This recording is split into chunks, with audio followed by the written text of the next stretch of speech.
À mon époque, quand tu voulais trouver une fiancée, t'allais au bal. Maintenant, on se met devant son écran.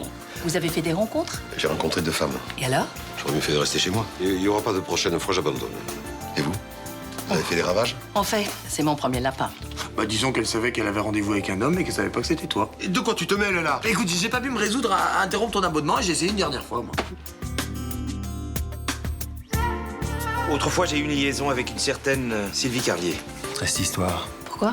Oh, parce qu'elle est morte peu de temps après, assassinée. Vous auriez fait un acteur de première catégorie, monsieur Alenia. Je me demande si l'enquête a été bien faite. Vous allez souffrir comme Sébastien Prades a souffert. Il est persuadé que j'ai laissé condamner un innocent à ma place. C'est pas la dernière? Papa est allé chez les flics déposer une main courante contre Marc. Tu sais, Rémi Alenia, ce patron de resto qui se souvient si bien de moi, on l'a payé pour te raconter des bobards. Qui ça, on? Marc. Au fait, comment t'es au courant de tout ça, toi? C'est toi qui as tout balancé? Oui. Je rêve, c'est une conspiration, là. On est vraiment bien sans elle. Qu'on soit noir ou blanc. Et si on tend la main pour elle, la vie est plus belle. Coucou. Ah. Après Rudy, c'est toi qui as été réquisitionné? Ah bah d'accord, sympa l'accueil. Après une semaine d'absence, j'avoue que je m'attendais pas à ça. T'as 2 minutes, je voudrais te parler, Ninon. Ça dépend. T'es dans quel camp? Dans quel camp? Mais on n'est pas en train de se faire la guerre. Pour toi peut-être, mais pour papa? Écoute, ton père se ronge les sangs, tu peux le comprendre ça? Ou je dois considérer que t'es devenu complètement égoïste et irresponsable? Il s'inquiète pour les mauvaises raisons. Il attaque Marc pour mieux pouvoir se défendre. Se défendre de quoi? Il t'a parlé de son passé marseillais? Ouais, vaguement. Et ça te pose aucun problème? Qu'il ait eu une maîtresse et qu'il est largué comme une moins que rien, c'est vrai que c'est pas très joli, mais c'est la vie, voilà. Cette fille a été assassinée de 12 coups de couteau. C'est la vie aussi? Ton père pense que Marc se sert de toi. Et t'es d'accord avec lui? Mais c'est pas le problème. Pose-toi juste la question, il a raison ou pas? Il a tort. Ninon, au fond de toi, est-ce que tu fais vraiment confiance à Marc? Est-ce que t'es sûre qu'il te dit toute la vérité? J'en sais rien, mais c'est pas le problème. Alors c'est quoi le problème? Papa le supporte pas parce qu'il le trouve trop âgé pour moi. C'est pas aussi simple que ça, Ninon. Tu le sais très bien. Charlotte, Marc est incapable de faire du mal, je le sais. Qu'est-ce qui fait bon? Tu sens cet air printanier? Charles, tu m'as pas donné rendez-vous pour me parler de la météo. Pourquoi? T'es pressé? Écoute, j'ai un commissariat à faire tourner. Donc le jeune retraité que je suis te fait perdre ton temps? Tu as besoin que je te rende un service, je suppose. Ouais. Un ami a des petits soucis avec un importun dont j'aimerais connaître le pédigré exact. Et tu veux que mes services identifient ses empreintes, c'est ça? Ce sera un début. Je suppose que je ne dois pas poser de questions. Non. C'est une enquête personnelle qui ne regarde que moi. Mais si j'apprends quoi que ce soit, je t'en informe. Amitié oblige. Méfie-toi. Tu vas finir en auxiliaire de la police à force. Salut, Beaumont. Non, c'est pas possible. Je suis atroce. Quand je me regarde, j'ai l'impression qu'il est 4 heures du mat et que je sors de boîte. Franchement, je suis horrible, non? T'es pas horrible. T'es monstrueuse. On douille. En plus, je te signale que tout ça, c'est ta faute, hein? Si tu m'avais laissé dormir cette nuit. Je n'ai aucun remords. Oh là, puis cette jupe. Mais elle me boudine. Bon, de toute façon, c'est pas grave. C'est jamais qu'un casting de pub. Ah, nul si c'est une corvée. Ah non, c'est mon premier casting depuis des mois. Qu'est-ce qu'on te propose comme rôle? Une maîtresse de maison qui utilise des produits désodorisants et qui adore ça. Pourquoi tu fais ça? Alors si tu crois que je vais renoncer au théâtre et devenir la femme du médecin, tu te fourres le doigt dans l'œil, mon vieux. La femme du médecin? Tu sais que même dans mes rêves érotiques les plus fous, j'ai jamais pensé à ça. Vivement ce soir, hein. Non mais écoute, arrête, là je suis stressée, hein. Moi je bosse et puis j'ai la trouille qu'on me trouve nulle. Mais t'as aucune raison, t'es superbe. Tu crois? Mais oui, tu vas balayer la concurrence. Bon bah alors j'y crois. Hein, j'y crois, allez. J'y crois à mort.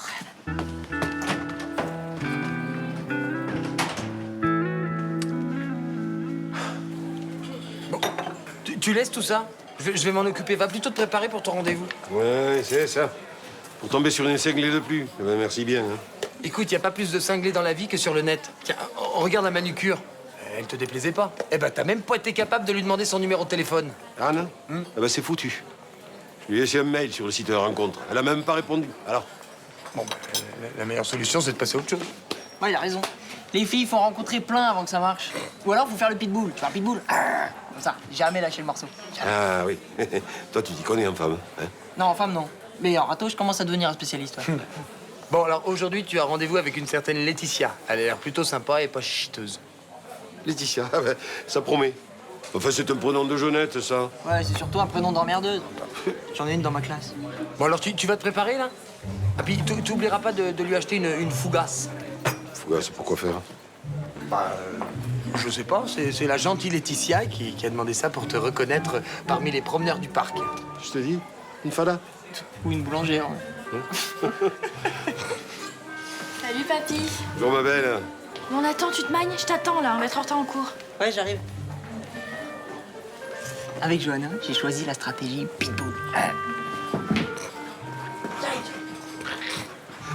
Un pitbull qui s'est fait mener par le bout du museau.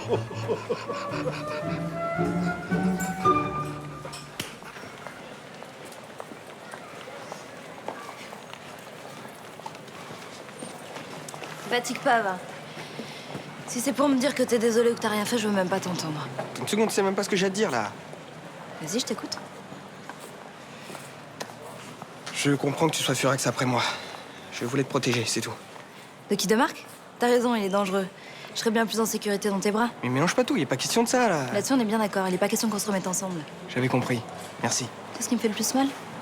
C'est pas tant que tu sois allé pourrir Marc auprès de mon père après m'avoir tiré les verres du nez. Ça s'est pas passé comme ça, là. C'est que t'as trahi ma confiance.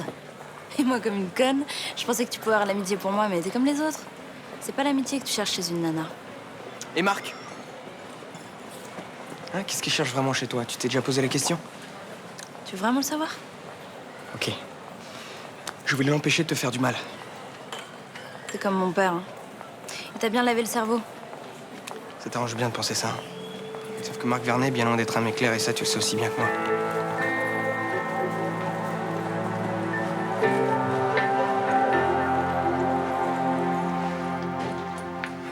J'aimerais bien que t'appelles le consulat d'Australie. Qu'est-ce que tu cherches, des renseignements sur Vernet? Ouais. Pourquoi il a rien fait d'illégal? Justement, j'aimerais bien être sûr. Mais je te comprends pas. T'as expliqué à Vincent Chaumette que... Ouais, mais j'ai réfléchi depuis. Chaumette est loin d'être parano. Ses soupçons pourraient bien être fondés. Et qu'est-ce qui te fait penser ça? Le flair, ouais. Le meilleur allié du flic. Et je suis censé trouver quoi sur Vernet? Tout ce que tu peux, fais à l'instinct. J'ai fait des petites vérifications d'usage. Aucun Marc Vernet n'est entré sur le territoire français récemment. Ni en provenance d'Australie, ni d'ailleurs. D'accord, donc il a menti. Ou il utilise une fausse identité, au choix.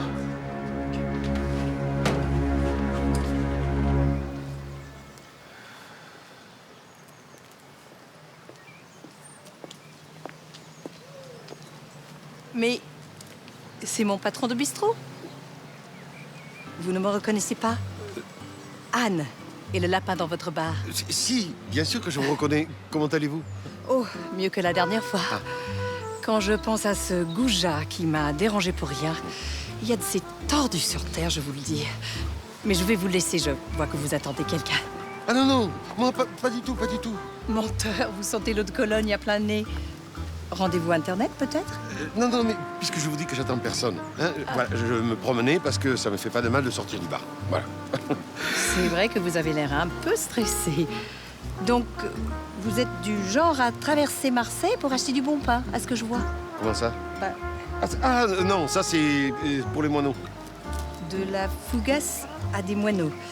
Ils en ont de la chance, mais ils n'ont pas l'air d'être très au courant. Oui, c'est ça, vous avez raison, allons-nous-en. Ah, certainement pas. Je m'en voudrais de priver les oiseaux de leur petit plaisir. Moi aussi, j'adore les animaux. Et puis, je suis un peu pressée. J'ai rendez-vous pour manucurer une cliente. À une autre fois, peut-être? Oui, à une autre fois.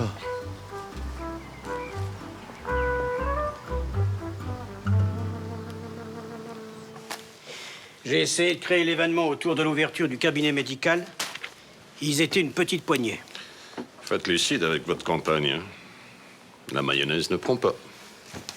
Pour l'instant, c'est une catastrophe. Si vous voulez avoir une chance de rectifier le tir, faut voir les choses en face. Vous ne parvenez ni à rassembler, ni à convaincre. C'est plus dur que je ne pensais. Mes idées, pourtant, elles sont bonnes. Les idées. Les gens ne se déplacent pas pour entendre des idées. Ils se déplacent pour être réconfortés. Désolé, je ne suis pas un bonimenteur. Ah, et vous avez mis le doigt sur le problème. Vous ne savez pas communiquer. Communiquer. Le vice à la mode. Et ça veut dire quoi, précisément? Rien, c'est du vent. Je suis peut-être vieux jeu, mais je ne crois pas en l'ère des communicants. Et on voit le résultat. Écoutez, il vous reste encore quelques jours avant votre prochain meeting. Il faut les mettre à profit pour améliorer vos points faibles. Sinon, vous êtes battus. Et vous suggérez quoi? Un stage intensif en communication avec jeu de rôle et saut à l'élastique? Non. Les services d'un coach. Je connais quelqu'un de très bien, si vous voulez. Et moi, je connais ce genre de zozo. Il vous demande des fortunes pour vous persuader que vous seriez 10 fois plus performant avec une veste cintrée et puis l'arrêt sur le côté. Il ne s'agit pas seulement d'améliorer votre look. Il s'agit d'un coach qui vous apprenne à accrocher le client. Enfin, les lecteurs, si vous préférez. Hein?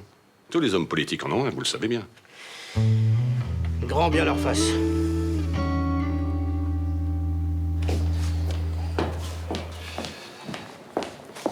Oh là là, c'est mal passé?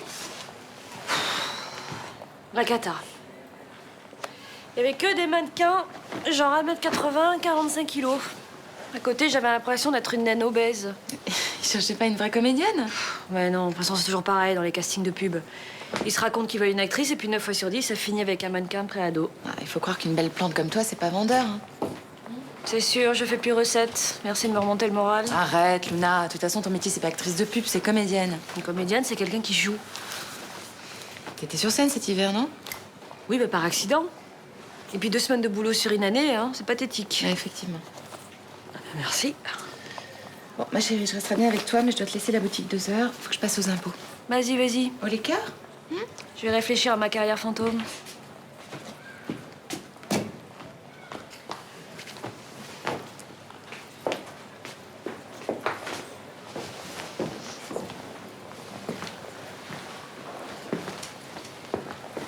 Bonjour, Luna.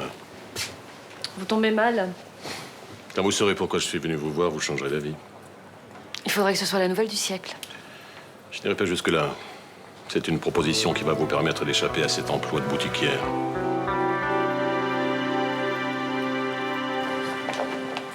C'est bon, t'inquiète pas, ça va s'arranger. Je crois pas, non. Elle m'en veut à mort. Ouais. Et ça fait 15 fois qu'elle t'en veut à mort. Vous finissez toujours ensemble. Ce coup-ci, c'est vraiment foutu, alors?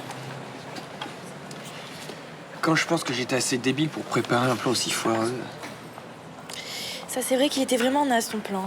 Enfin, t'es pas super bien placé pour le chambrer, toi. Parce que les plans débiles au nom de l'amour, t'es championne du monde. Bah, c'est pas la seule.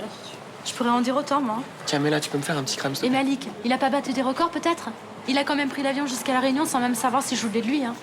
Ouais, là, c'est record à battre. Hein. Ce que je veux dire, c'est qu'en amour, notre cerveau, on le laisse au vestiaire.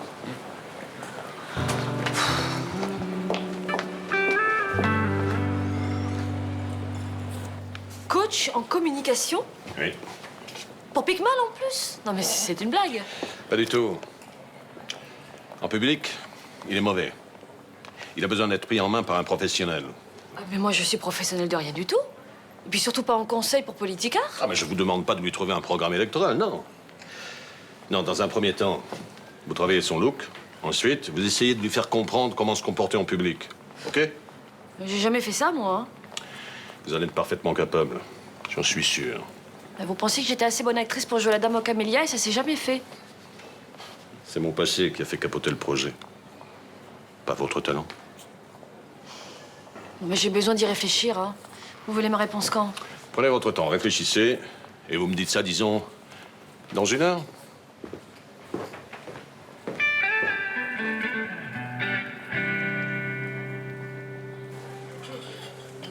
Alors, non seulement elle m'a fait poireauter pendant 1 heure pour rien, ta Laetitia de malheur, hein, mais en plus, il a fallu que je tombe sur Anne. Alors, merci Internet. Hein. Bah, remarque, c'est plutôt pas mal comme consolation de tomber sur Anne. Tu as demandé son numéro cette fois-ci? Ah non.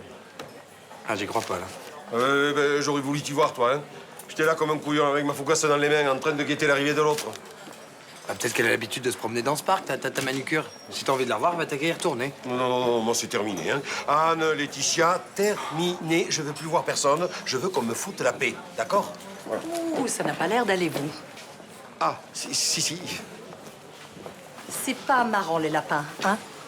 Je veux dire, c'est plus rigolo de les poser que de les subir, vous ne trouvez pas? Mais comment vous savez que... Laetitia, la fougasse, c'est moi. J'ai eu envie de vous rendre la monnaie de votre pièce. C'est de bonne guerre, non? Mais je vous ai jamais posé de lapin, moi.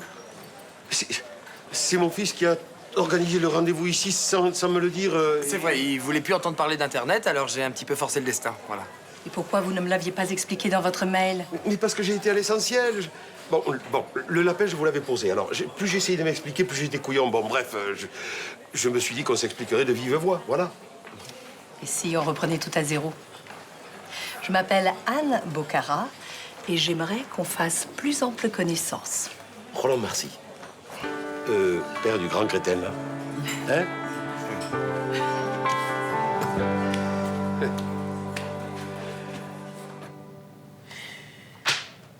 Je vois vraiment pas pourquoi Frémont vous envoie. J'ai rien à faire avec une actrice. Je n'ai pas fait que ça. J'ai donné des cours dans une école et j'ai coaché plusieurs acteurs sur un soap. En Argentine. Vous n'aimez pas l'Argentine?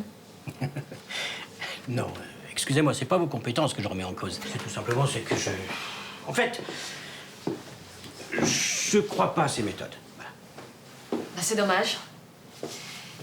Il suffit parfois de peu de choses pour gommer ses défauts.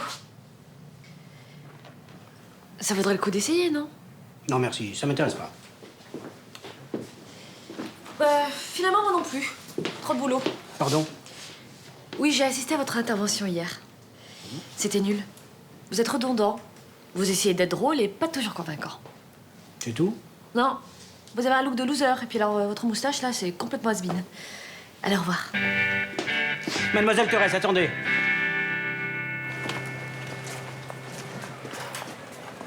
Et le dernier homme qui a partagé ma vie, c'était le pompon. Robert, jaloux comme un tigre. On peut le comprendre. Et menteur comme un arracheur de dents. Depuis que je l'ai quitté, il y a 1 an, j'ai découvert qu'il a fait du gringue à toutes mes amies. Ben, vous prenez les choses avec philosophie, au moins. Et depuis Robert, personne? J'ai profité de ma liberté quelque temps. Et puis un jour, j'ai compris que ma liberté s'était doucement transformée en solitude. Je sais ce que c'est. Je me suis remise sur le marché par le biais des petites annonces. Si vous saviez les gugus que j'ai rencontrés, il y a de quoi écrire un livre. Ouais, ben, ça m'étonne pas. Franchement, ces rencontres où on est pris tombé amoureux pour rentrer dans ses frais. Mais vous êtes naïf. La plupart des candidats ne cherchent pas l'amour, mais juste une bonne partie de jambes en l'air. Non, c'est pas que je sois naïf, mais pour moi, c'est la planète Mars, ce monde-là. Voilà. Vous n'allez pas me faire croire que depuis votre veuvage... Non, bien sûr. Je suis pas un moine. J'ai eu une relation sérieuse qui n'a pas abouti finalement. Alors maintenant, je préfère me consacrer à mon bar. Et alors, c'est l'endroit idéal pour draguer. Ah non, la drague, c'est pas du tout mon genre. Attention, les baratineurs, je les repère vite. I can't stand them. Je les ai en horreur. Nous serons 2. Parce que moi, ce qui est plus précieux, c'est la sincérité. Même si c'est rare. C'est normal. Tout ce qui est précieux est rare.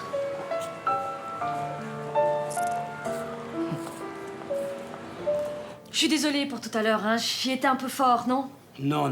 Écoutez, si j'ai accepté de tenter l'expérience, c'est justement à cause de votre franc-parler. Alors, laissez-vous aller et donnez-moi le fond de votre pensée. Eh bien, comme je vous le disais, votre premier problème, c'est le look. Ça fait 20 ans que je suis habillé comme ça. Ah oui, ben voilà. Il va falloir changer. Parce que là, ça fait sous-préfet au champ. À commencer par les lunettes. Qu'est-ce qu'elles ont? Ben, ça fait vue qui baisse. Ouais, c'est normal à mon âge. Oui, mais si vous aviez des lunettes plus caractéristiques, qui vous donnent du style, vous seriez plus identifiable. C'est pas bête. Et le costume? Ah oui, alors là, moi, je vois quelque chose de beaucoup moins passe-partout. Hein. Ah oui, alors, autre chose.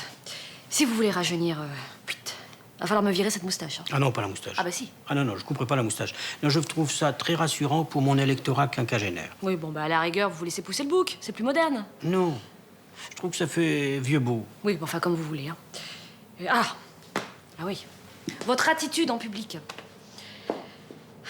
Il faut montrer à votre auditoire que vous êtes à l'écoute de leurs problèmes. J'arrête pas de leur dire que je m'intéresse à eux. Ah non, mais il faut pas leur dire. Faut leur montrer. Mais comment?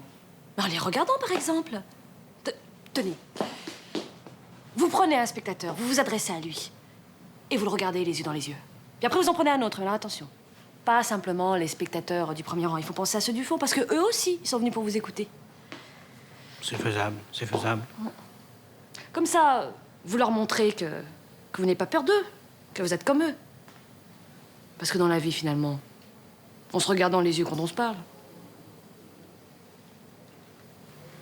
Et dites, si je comprends bien, on a du pain sur la planche, hein? Bah, si vous voulez être élu, c'est certain. Artiste peintre, partagerait volontiers douche avec jolie blonde, ça te tente? Tu dors debout, tu me fais la gueule. Oh, qu'est-ce qui se passe? D'après toi. J'ai pas la tête à jouer devinette. Pour l'instant, j'ai d'autres projets. J'en ai marre de tous ces mensonges et de ces non-dits. Maintenant, je voudrais que tu me fasses confiance et que tu me parles. Mais j'ai confiance en toi. Je vois pas pourquoi tu en doutes. Je t'en prie, je passe ma journée à te défendre contre tout le monde. Je voudrais savoir si j'ai raison. Tout le monde se trompe et c'est toi qui as raison. Je commence à en douter. Il y a trop de mystères autour de toi. Pourquoi est-ce que papa est allé voir les flics? Tu lui as fait quoi? Il a inventé cette histoire pour me nuire. Est-ce que c'est pas plutôt toi qui inventes des histoires pour cacher quelque chose? Ni non. Jamais de ma vie je n'ai fait quelque chose de mal. Je te le jure. Mon père n'inventerait jamais une histoire pareille. Et moi, je sais plus qui croire. Et ce restaurateur qui l'accuse et qui disparaît. Et toi qui piques une crise contre Beaumont, qu'est-ce que t'as à voir dans cette histoire? Marc, si t'as quelque chose à dire, je peux tout entendre. Alors écoute ce que j'ai à te dire. Je t'aime. Pour moi, c'est la seule vérité qui compte.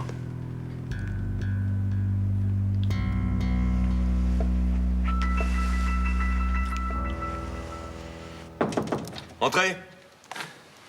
Bravo, mon petit Chaumette. Vous avez eu le nez creux. Pas comme moi. Qu'est-ce que vous voulez dire? Vous voulez connaître la véritable identité de l'homme qui sort avec votre fille? Pourquoi? Vernet n'est pas son vrai nom? Non, c'est un nom d'emprunt. Vous êtes sûr? Oui. On peut falsifier son identité, mais pas ses empreintes. Donc il avait bien quelque chose à cacher. Ouais, j'aurais dû le reconnaître.